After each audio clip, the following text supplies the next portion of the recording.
Hey there, and welcome to our Unqualified Opinions. I'm Paul Heires. And I'm Beiermann.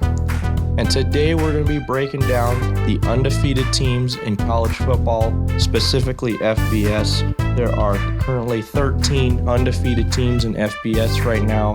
We're going to be talking about 12. Not going to be talking about UTSA in this one. Paul Heires is a noted Conference USA hater.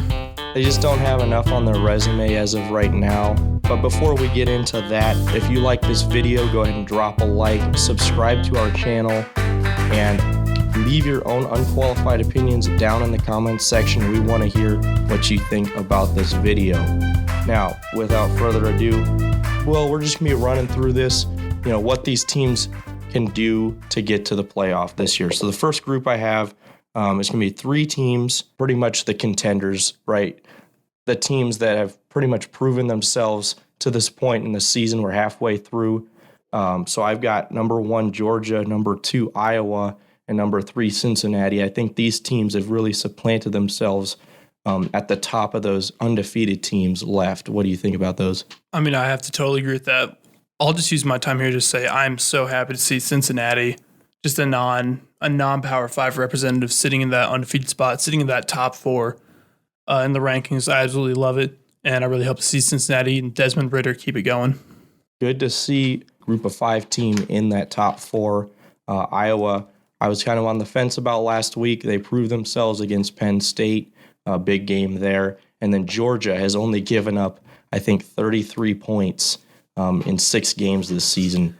Really good defense. And again, Georgia's currently operating with Stetson Bennett, who's their backup quarterback. So they have JT Daniels on the sidelines getting ready to play. So that could really elevate them to another level we haven't seen yet. Moving on to the second group, we're going to talk 3 groups here. This second group is going to be kind of teams that, could be contenders, but we need to see a little bit more from them if they are going to contend this year. So I've got Oklahoma, Michigan, Michigan State, Kentucky, and Oklahoma State. And once again, these are teams that are undefeated and haven't really proven themselves to be a playoff team yet, but could get there down the road. What do you think about that group? It's a weird group. I mean, Oklahoma State and both those Michigan schools are teams I'm kind of used to being out of this conversation at this point in the year. Oklahoma, obviously, number 4 in the country. They're going to hang around. But the thing they have to worry about, and same with Oklahoma State, is Big 12 is just always an absolute schedule trap of a conference.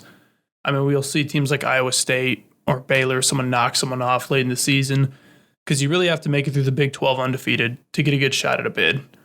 They're far less likely to get extended a bid to even a one-loss division champion.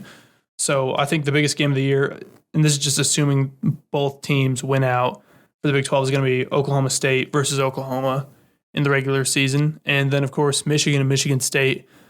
I mean, they're stuck with Penn State and Ohio State, 2 one-loss teams in their conference.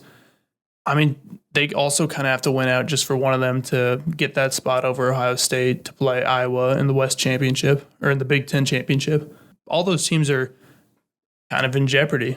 I mean, it's hard to see them even making it into the conversation there. You feel like I got the feeling 2 of them will be out by the next couple of weeks, Yeah, definitely. I think it's crazy to see. I mean, I'm really excited to see where that Big Ten East is going to go.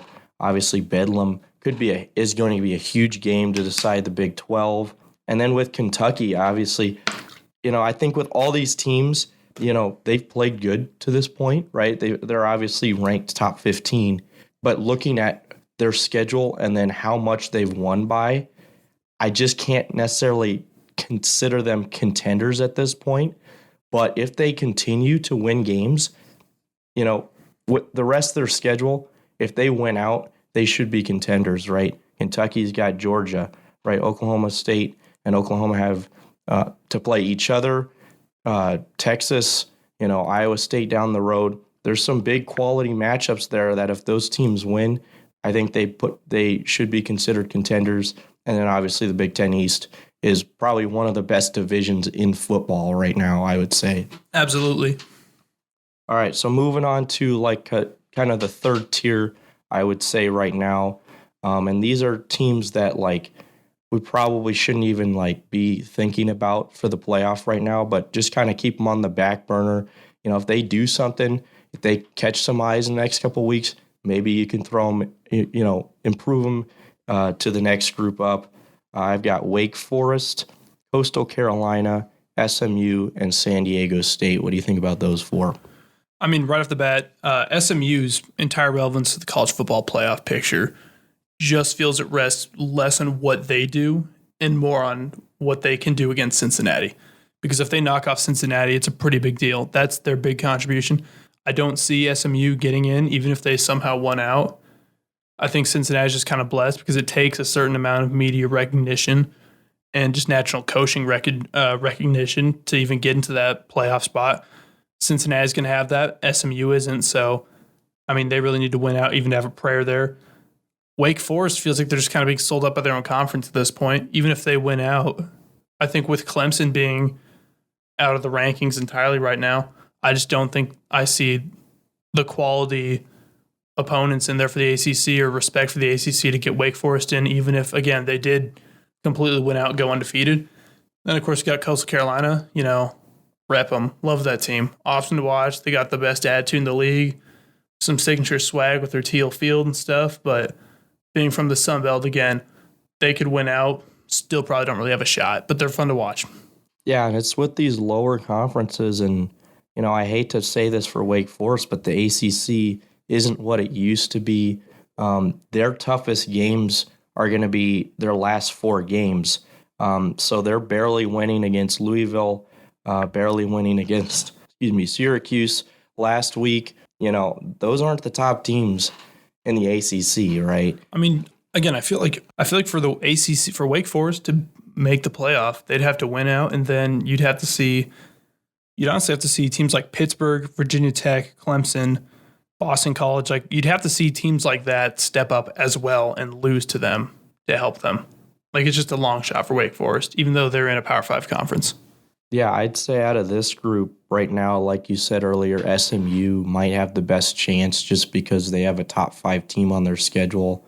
But other than that, I mean, Coastal Carolina, it sucks for them because they don't have the level of competition you need on your resume to get to that point.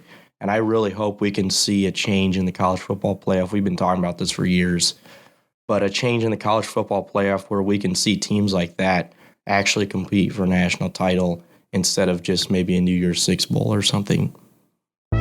So with that, leave your own unqualified opinions down below.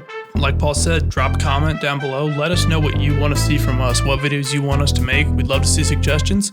From Unqualified Opinions, I'm Will Beiermann with Paul Heires, and we'll see you next time.